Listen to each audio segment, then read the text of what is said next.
Friends, आज अपना नए वीडियो के साथ 12वीं के स्टूडेंट तैयार होंगे वीडियो देखने के लिए। बिल्कुल तैयार रहिए, क्योंकि आप देखते आएंगे तो आपको यह अध्याय बहुत अच्छे से तैयार होगा। चूंकि 12th क्लास में हमारे बिलियन पार्ट पहला पार्ट है, इसकी चर्चा कर रहे थे और मैंने आपको द्रव्यमान प्रतिशत बतला दिया था। ध्यान करें, द्रव्यमान प्रतिशत बतलाया था और द्रव्यमान प्रतिशत आपने पढ़ा होगा, कमेंट करके किसी ने भेजा। मैंने बताया था बिलियन में उपस्थित अवयव का द्रव्यमान बटे बिलियन का कुल द्रव्यमान हुए 100, जिससे हमारा द्रव्यमान का प्रतिशत निकल आता है। आज हम चर्चा करेंगे आयतन प्रतिशत। क्या चर्चा करेंगे? आयतन प्रतिशत। आयतन प्रतिशत क्या होता है? प्रतिशत का चिन्ह ये हो गया। आयतन प्रतिशत होता है हमारा आयतन का प्रतिशत। आयतन क्या होगा? इसमें अवयव का आयतन, अभी द्रव्यमान कहते हैं स्टूडेंट, इसमें लिखेंगे अवयव का आयतन। अवयव माने हमने बिलियन में किसी चीज को खोला है और यहाँ पे आ जाएगा बिलियन का कुल आयतन। बिलियन का कुल आयतन जो बिलियन होगा, यानी जिस चीज से मिला होगा वह बिलियन कहलाएगा। मल्टीप्लाई इसमें 100 का करेंगे तो आयतन की प्रसिद्धता हमारी निकल आएगी। अब मैं एक उदाहरण ले लूं कि जैसे 100 ग्राम एक हमने पानी लिया और 100 ग्राम पानी के साथ 100 ml, बिलियन का आयतन हमारा 100 होना चाहिए। बिलियन का आयतन कितना हो? बिलियन का आयतन 100। अब 100 कैसे होगा? ये एथेनॉल का जल में 10% बिलियन, एथेनॉल का जल में 10%, एथेनॉल का जल में 10% बिलियन से तात्पर्य क्या है समझिए। यानी इसमें 10 ml एथेनॉल खुला है, जब 10% एथेनॉल खुला है तो पानी इसमें कितना कहलाएगा? 90 ml, 90% कहलाएगा ना। यानी जब हमने इसमें 10% एथेनॉल घोला है तो 90% हमारा क्या होगा? इसमें जल ही होगा ना। तो इसमें हमको ध्यान रखना है कि जो हमारा बिलियन हो, इसमें जब 10% ये हो गया, 100 में से यदि 90 हम घटाएंगे तो निश्चित रूप से क्या हो जाएगा? 90% जल हो गया और 10% एथेनॉल हो गया। तो अवयव क्या कहलाया हमारा? एथेनॉल। और जल क्या कहलाया? बिलियन का कुल आयतन। तो बिलियन के आयतन में क्या क्या बोला है? यानी इसमें हमारा एथेनॉल का भी आएगा और इसमें क्या आएगा? जल भी आएगा। अवयव क्या है? एथेनॉल।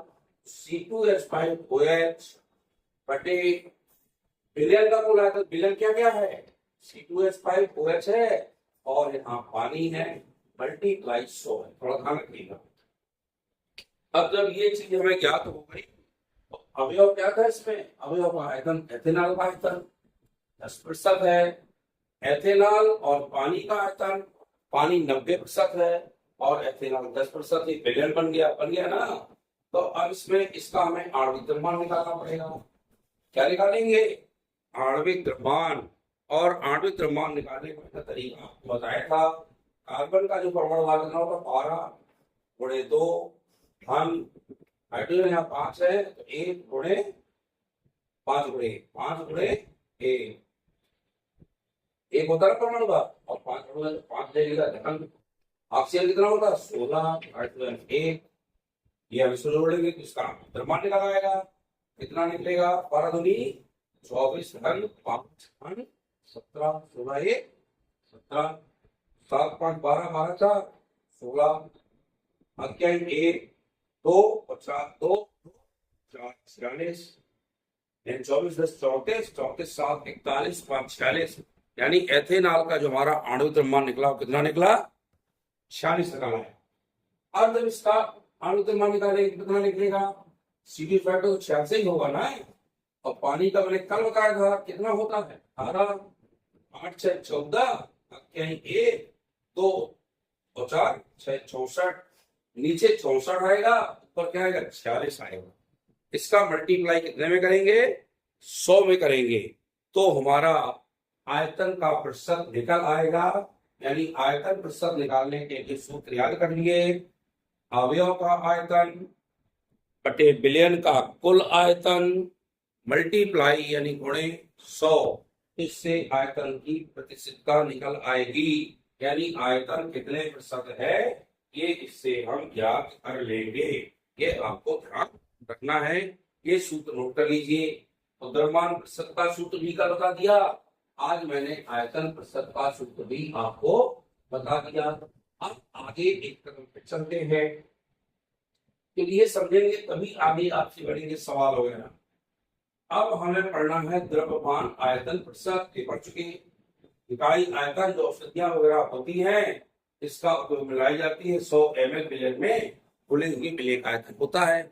इस 100 ml तो जल लेंगे ही, उसमें जो घुला होगा कितने आयतन घुला है, कितने परसेंटेज में घुला है, कितने ग्राम में घुला है, तो 100 में उसको घटा देंगे तो हमारा वो अवयव का निकल आएगा। अब हमको पढ़ना है पीपीएम।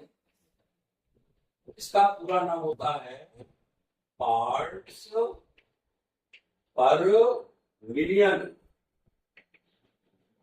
पार्ट्स पर मिलियन, इसको ऐसा भी लिखते हैं और ऐसा भी लिखते हैं, पार्ट्स पर मिलियन।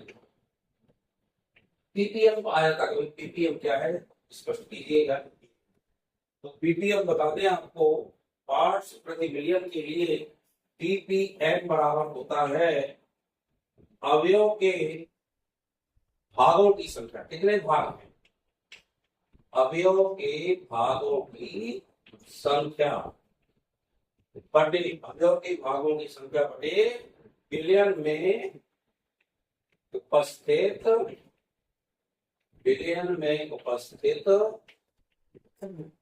सभी अवयवों की संख्या। सभी अवयवों की संख्या यानी बिलियन में जितने अवयव होंगे इसकी संख्या हो जाएगी। सभी अवयवों के कुल भागों की संख्या, जैसा ले लो एक कुल भागों की संख्या, और मल्टीप्लाई होगा 10 की घात। इसमें अब थोड़ा ध्यान रखिएगा, इसमें वही न लिख देना, इसमें होता है 10⁶ यानी 10 की घात 6।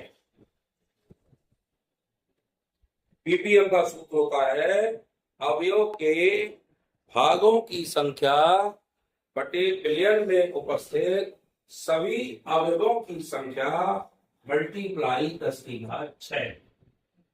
प्रतिशत की घात देखें, द्रव्यमान जो आता है, जैसे हमने 1 लीटर समुद्री जल में, मान लो हमने कहा 1 लीटर समुद्री जल में, 1 लीटर समुद्री जल में 6 गुणे 10 की घात -3 ग्राम O2 घुली है। बस समझिएगा 1 लीटर समुद्री जल में कितनी घुली है? 6 गुणे 10 की घात -3 ऑक्सीजन गैस घुली है। तो इस प्रकार से 10 की घात 6 क्या हुआ ग्राम समुद्री जल हुआ। 6 गुणे है ना, तो जल की सांद्रता हम जो निकालते हैं वो ग्राम प्रति लीटर यानी ग्राम मोल प्रति लीटर में निकालते हैं। इसमें निकालते हैं ग्राम प्रति मोल लीटर, और इसी को हम पीपीएम सांद्रता भी कहते हैं। इसको हम पीपीएम में ज्ञात करते हैं। इस प्रकार से आपको द्रव्यमान की प्रतिशत मात्रा ज्ञात करना है, पार्ट्स पर मिलियन ज्ञात करना है। अब थोड़ा सा पढ़ना है मोल संख्या। क्या पढ़ना है? मोल संख्या।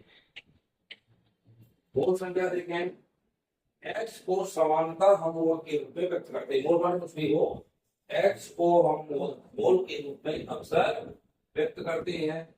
एक्स के दाईं और नीचे लिखी हुई संख्या अवयव को प्रदर्शित करती है। यदि हम एक्स के नीचे कुछ लिख दें ए या लिख दें बी, तो ये कहलाएंगे अवयव। क्या कहलाएंगे? यहाँ ए एक अवयव है और बी भी एक अवयव है। एक्स यहाँ पर ये मोल की संख्या हो गई, तो मोल की संख्या और अवयव को इस प्रकार से प्रदर्शित करते हैं। तो हम लिख सकते हैं, लिख लीजिए, अवयव का मोल अंश बराबर, क्या लिखेंगे, अवयव का मोल अंश बराबर, सूत्र लिख रहे हैं, अवयव के मोलों की संख्या, अवयव के मोलों की संख्या, अवयव के मोलों की संख्या बटे सभी अवयवों के, सभी अवयवों के कुल मोलों की संख्या, कुल मोलों की संख्या, सूत्र होता है मूल संख्या का, नोट कर लीजिए, अवयव के मूल अंश बराबर होते हैं अवयव के मोलों की संख्या बटे सभी अवयवों के कुल मोलों की संख्या। अब इसमें चले, हमने यह प्रदर्शित किया कि मान लो जैसे एक द्विअंगी विलयन है, द्विअंगी माने दो अंग का, दो तरह के, एक हमने द्विअंगी विलयन लिया, इसमें ए और बी, ए एवं बी क्रमशः अवयव हैं, ए बी क्या है, अवयव हैं। जब ए बी अवयव होंगे तो इसके अवयव के मूल अंश जो होंगे, मूल क्रमशः क्या होंगे, एन ए और एन बी, मूल अंश हो गए, एन ए या एन बी, तो ये हो गए आपके मूल अंश के अंतर्गत। अब इसको हमें मूल अंश प्रभात के अवयव का मूल अंश निकालना है, तो इसको हम क्या करते हैं, हमने लिख दिया एक्स ए, क्या लिख दिया, एक्स ए बराबर यहाँ हो जाएगा एन ए बटे एन ए धन एन बी। अब ध्यान रखिएगा, हमने ए में कौन कौन से अवयव लिए हैं, तो यहाँ पे ए आ जाएगा 1 और बी, मान लो 2 या 2 से अधिक अवयव हैं, ऐसा भी आ सकता है, क्या सकता है, एक्स 1 ले ले मान लो हमने, यहाँ भी हो जाएगा n1 बटे n1 धन n2 धन n3 धन n भी हो सकता है, कितने भी हो सकते हैं। इस तरह भी हम इसके सवाल याद कर सकते हैं। x1 लेंगे, x1 x2 x3 भी ले सकते हैं, x और n में कोई अंतर नहीं है, x को भी मूल अंश देखते हैं और n को भी मूल अंश के नाम से जानते हैं। तो हम मूल अंश के इकाई के रूप में इनको इस तरह याद करते हैं। इसके आधार पर मैं जो एक महत्वपूर्ण सवाल है वह आपको बताऊंगा। पहले आप प्रतिशत, आयतन प्रतिशत, ppm, मोल अंश, ये आप अच्छे से जब पढ़ लेंगे तो मैं आपको कल इसका जो एनसीईआरटी का महत्वपूर्ण सवाल है जो परीक्षा में अक्सर पूछा जाता है, मैं उसको आपसे कल पूछूंगा और उसको समझाऊंगा। जब वो समझा देंगे तो आपसे वो सवाल अच्छे से बनने लगेगा और आपको समस्या नहीं आएगी, क्योंकि एनसीईआरटी के ही सवाल परीक्षा में पूछे जाते हैं और जब ये बनने लगेंगे तो मैं आपको फिर मोलकता, मूललता, नॉर्मलता, हार्मलता, मोल प्रभाव, ये सब आपको सबकी परिभाषा बताऊंगा और सबके 2-2 नंबर के कुछ सवाल भी आते हैं, उनकी चर्चा भी मैं आपसे कल करूंगा। कल मैं पहले एनसीईआरटी का जो उदाहरण का पहला सवाल है उसकी चर्चा करूंगा और वह आप अच्छे से देख लेंगे तो वह सवाल भी आपसे बनने लगेगा। इनको आपको बहुत अच्छे से सीखना है।